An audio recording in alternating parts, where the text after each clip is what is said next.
бэрхшээлээр дүүрэн байдаг. Энэ бүхэн ээлжлэн иргсээр хүмүүний амьдралын нэгэн тойрог өнгөрдөг. Магадгүй энэ тойргийг хүмүүс бид сэтгэлийн төвчээр хатуужлаар туулж аз жаргал хэмээх зүйлийг өөрсдийн амьдралдаа бий болгодог жамтай. Хэдийгээр өмнө минь зовлон бэрхшээл таарлавч түүнийг даван туулах сэтгэлийн их төвчээр та бидний дотор байдаг юм а. Гагцхүү үүнийг хэн бүхэн хэрэглээд байдаггүй юм шиг. Учир нь аимшигтай зовлон бэрхшээлэгч ажирлгүй даваад гардаг нэгэн байхад өчүүхэн баг зүйлийн өмнө бүдэрч өөрийн амьдралыг харанхуй муу муухагаар төсөөлдөг нэгэн ч байх юм. Гэсэн ч амьдрал бол хүн бүрт өгөгдсөн хамгийн агуу бэлэг юм. Тиймдээ ч амьдрал өөрөө өн гөнгөөр гэрэлтдэг юм а.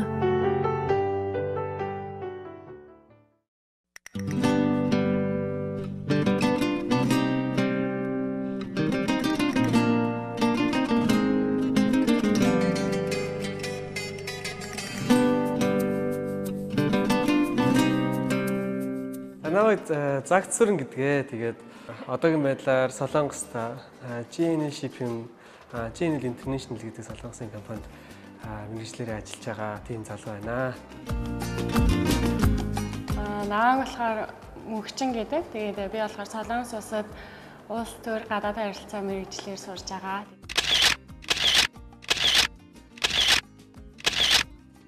Энэ одоо музей болохоор манай Мөнхчин маань улс төр гадаад харилцааны ангийн оюутан болохоор хичээлийнхаа шугамар одоо даалгавраа биелүүлэх гэж үзэж байгаа. Би бас тэр өөрсдийнхээ чөлөө цагаа өнгөрүүлж байгаа шүү дээ. Тийм. Хамгийн гол нь бас нэгэнтээ Солонгост амьдарч байгаагийн хувьд соёл, түүх, юм хумтай танилцах тий. Тэгээд энэ орныхоо тухай сайн мэдж яхан дээр юм болоо гэж бодож. Бас хаяа нэг юм музей үзье. Энэ одоо хамгийн анхных нь болж байгаа.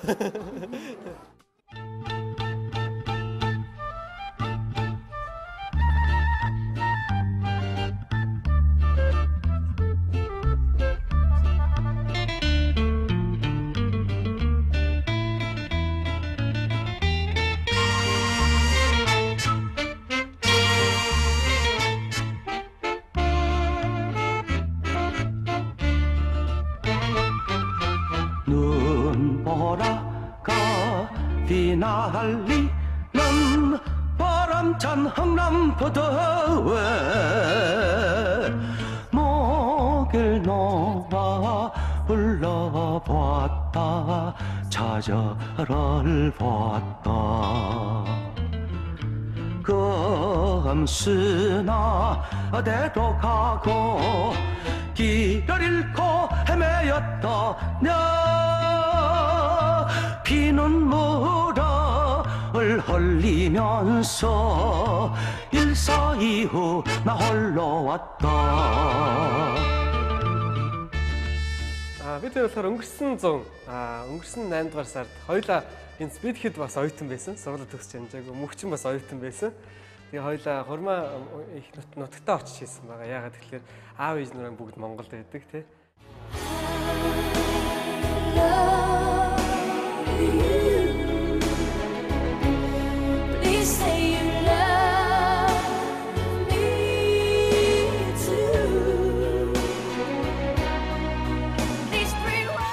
Анх танилцсан нь болохоор бүр 6-7 жилийн өмнө танилцсан юм байна. Ерөөсөө юм зам ярьдгүй байсан тий. Тий хоорондоо ерөөсөө нэг юм ярьдгүй байсан. Хог яах тэгэл нэг их охин байд юм бэ, нэг юм залуу байд юм гэж боддог байсан баг. Тэгэл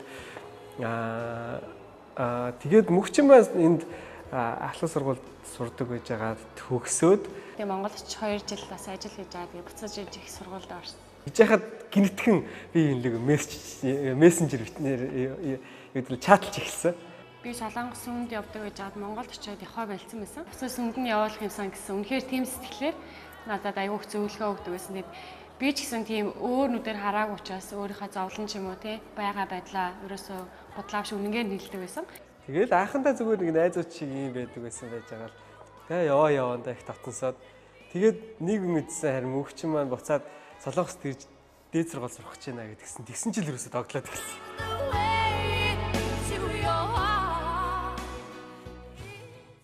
Тэгээд ерөөсөө байнгын тий хизээ ирэхийг асуудаг. Тэгэл чуулганы хаалгаар, сүмийн хаалгаар нэг өдөр яваал ороод ирсэн. Нэг найзтайгаа хамт ороод ирсэн. Тэгэхэд ерөөсөө догтлоо те. Ерөөсөө хичээл юу ярихаа мэдэхгүй. Тэгээд тухайн үед болохоор би чуулгандаа нэг хичээл заадаг байсан байгаа. Тэгээд юуны шинэ итгэгчдэд зориулсан хичээл. Яг тэр хичээлийг зааж хахад орж ирээд би нэг хичээл орж ирээ сууцсан. Тэгсэн чинь урд нь ерөөсөө хичээл аягүй гочлоотой яриад ингээд заадаг гэсэн чинь яг тэр өдөр ерөөсөө тэр өдрийн хичээл ерөөсөө цаг 30 минут заадаг хичээлээсэн бол 3-4 цаг ярьж байгаа юм шиг санагдсан надад. Тэгээд чат гэж аягүй хүчтэй юм бэлээ.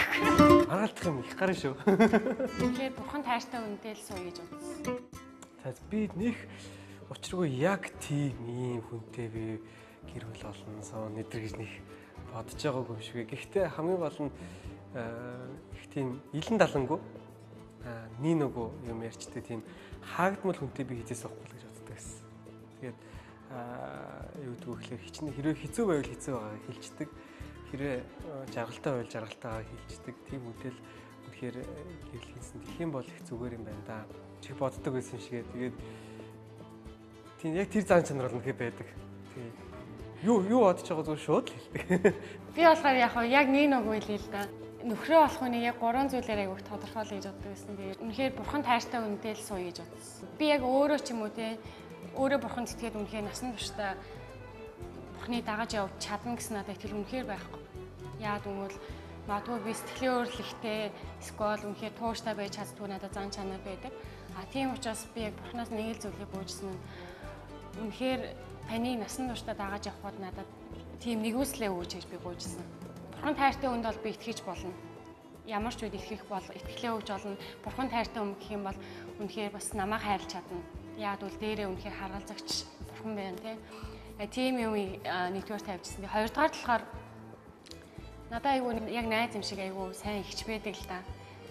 Тэр хүний амьдралаас харахад ч юм уу надад өгж байгаа зөвлөгөөгийн хувьд гэх юм бол ямар ч үед надад нэг л үгийг хэлдэг байсан нөхрөө сонгоход хамгийн гол нь янз бүрийн юмас гадна хамгийн чухал нь юу гэхээр эрэгтэй хүн үнэхээр зөөлөн байх хэрэгтэй гэж хэлчихсэн. Яагаад тэгэхээр магадгүй олон янзын сайн чанарууд байдаг. Гэхдээ үнэхээр зөөлөн хүн бол ямар ч үед ямар ч урт хугацаа өнгөрсөн ч гэсэн эмэгтэй хүнийг хайрлаж чаддаг, бас бууж өгч чаддаг тийм зан чанартай гэжсэн. За аягийн өмнө нь үнэхээр зөөлөн. Тэгээд тийм толдооч надад бас айгүйх бууж өгдөг. Эмэгтэй хүн чинь ер нь бууж өгөхөйгөө дургүй байдаг шээ. Үнэхээр бууж өгч чаддаг, бас намайг ойлгодог.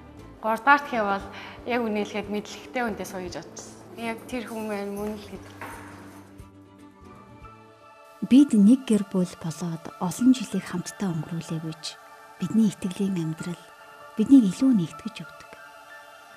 Өмнөх амьдралдаа алдаж онсон, буруу хазгааг шигсэн мөр багтааж харин зан чанарынхаа хувьд их өөрчлөгдсөн гэж хэлж болно. Сүмд бол үнэхээр багаасаа явж эхэлсэн. Тэгэхдээ яг үнэлэхэд 21 нас, 22 нас хүртлээр үнэхээр яг зөв итгэгч ч юм уу те. Үнэхээр нэг замаар явна гэж ярьж те. Тийм итгэгч бол байж чадаагүй. Зүгээр сүмд явдаг байсан. Тэгэхдээ утга учир нь юу? Би яагаад яваад байгаа мэддэггүйс. Яагаад тэгэхээр багтаа яваад эхэлсэн учраас бурхан гэдэг нь угаасаа л хүлээн зөвшөөрөгдсөн байсан учраас надад. Тэгээд би өчтөрхөн найзтайгаа хоол идээ сууж надад ярьсан л да манай найз өхөн. Юу гэж ярьсан бэ гэхээр чи үнэхээр өөрчлөгдсөн. Итгэж биш найз минь. Гэтэ би мэдээж итгэж биш хүнээс би яаж өөрчлөгдсөн ч юм уу тийгэж асуухгүй. Зүгээр л хоол идээ яаж хах үнэхээр надад сэтгэлээ хуваалжсэн. Чи урд нь багтаа айгүй тийм готрongoo хөхтэйсэн гэж хэлжсэн. Үнэхээр юм болгонд л айгүй болохгүй бүтэхгүй ингэ чин тэг чин гээл дандаа тэгдэг байсан. Харин чи одоо бол үнэхээр өөр гэсэн. Юм болгоно л чадахгүй ч гэсэн хий. Угаасаа хийгээд чи болгочдаг гинэ. Тэгээд үнэхээр би чамд хэлэхэд би яг Иесус ч юм уу сүмд явдггүй ч гэсэн чи сүмд явсан цааш үнэхээр чиний амьдрал ч гэсэн дээшлсэн. Үнэхээр чиний бодож байгаа бодол амнаас чин гарч байгаа үг ч юм уу тийм үнэхээр өөрчлөгдсөн. Тэгээд урд нь болохоор айгүйх өөрийгөө нэг тавьдаг байсан. Тэгээд өөрийгөө нэг тавьдаг хүн чинь угаасаа ямар ч хүмүүст хүндлэгдэх хэцүү шүү дээ. За би Христэд анх итгэхтэй болохоор 10 жилийн 10 дугаар ангид байхдаа л Христэд итгэдэг болсон байгаа. Тэгээд тэрнээс өмнө тэрнээс өмнө гингүүт миний хүүхэд нас бол арчиж байгаа. Яг тэг хүүхэд наснда ер нь ямар хүүхдээсэн бэ гэхэл айгүй тийм одоо ингээд нэг үгээр дүүрэх юм бол их ууртай бухандаа хүүхдээсэн юм шиг. Магадгүй манай найзууд гэдэг юм одоо телевизээр харж байгаа бол намайг сайн мэдэх найзууд маань нэр ууртай байсан гэж хэлж магадгүй. Тийм.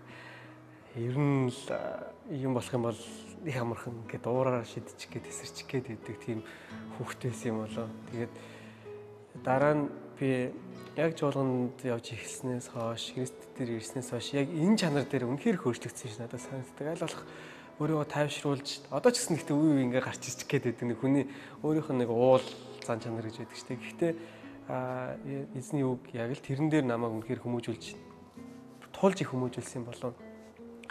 Гэхдээ яг үнийг хэлэхэд сүмд яваад эхлэнгүүт л гэдэг юм уу, Христ яваад эхлэнгүүт магадгүй зарим хүмүүс тэгж боддог гэж боддог. Шууд ингээл өөрчлөгдөл дараа өдрөөс нь эхлэв л хэвээр. Нэг тийм ариухан хүн болоод гэдэг ч юм уу. Гэтэ миний бодлоор тийм байгаагүй. Би Христэд итгэснээсээ хойш бас их нэг аюу муухай зан чанар дээрээ сүмд явж эхэлснээс хойш Христэд итгэдэг болсноос хойш нэг зан чанар дээр маш муухай зан чанараас орсон байснаа бас эргээд ярих хэрэгтэй л те. Тэр нь болохоор яг тухайн үед надтай хамт сүм чуулганд хамгадаг байсан ч юм уу. Тухайн үед надтай ойрхон байсан найзууд нар магадгүй маш сайн мэдэх ах яадаг байсан бэ гэхээр сургаал дээрээс нэг пастор хүн одоо номлогч хүний хэлж байгаа сургаалаас нэг юм сонсно. Тэнгүүтээ тэрийг энэ надад хэлж байгаа үг шүү дээ гэж бодхосоо илүүтэйгээр эргэн тойрныхоо найз нөхдүүдийг хараад чи ингэх хэвээр пастор гэж хэлсэн шүү дээ ч гэдэг юм уу те. Тэгэл номлол өөрөөгөө номлогчийн байр суурьнд их оролцсон тийм нэг итгэлийн аймаг тийм шашинлаг байдалтай итгэлийн амьдрал байсан юм шиг. Тэгээд тухайн үед ялангуяа яг Монголд байхад тэр их байсан л да. Одоо би юу гэж боддог вэ гэхээр тэрний суралцсан зүйл маань юу гэхээр миний эзэн бол миний бурхан бол шүүдэг бурхан биш те. Хайрын эзэн, бусдыг хайрлах хайрыг сургад юм болов. Энэ бол амьдрал.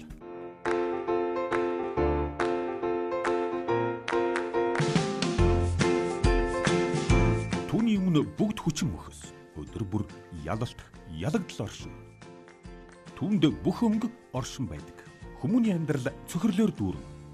Түүнийг давах хүчийг олж авсан хүмүүсийн бодит түүхийг амьдралын өнгө нэвтрүүлэг үзэгч та бүхэнд хүргэж байна. Та нэвтрүүлгээ Нямгаргийн 10 цаг 30 минутаас, давталтыг Бямбгаргийн 23 цагаас тус хүлээн авч үзнэ. Амьдралын өнгө.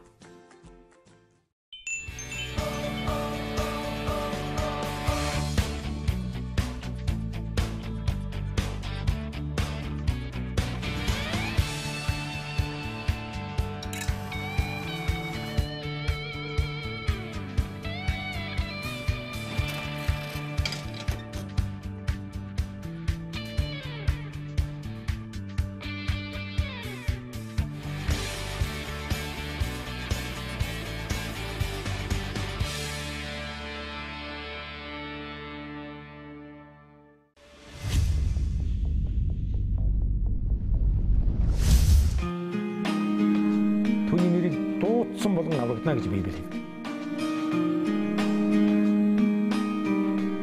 Хамтаа байгаа үзэгчдэд баярлалаа. Хэсэг хугацааны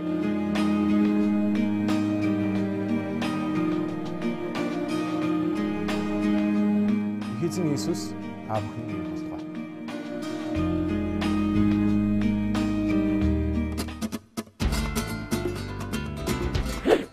Зүгээр нэг бизнес юм биш шүү те. Миний мэрэгжил яг уус төрөвчлээ, уус төр гадаад харилцаа.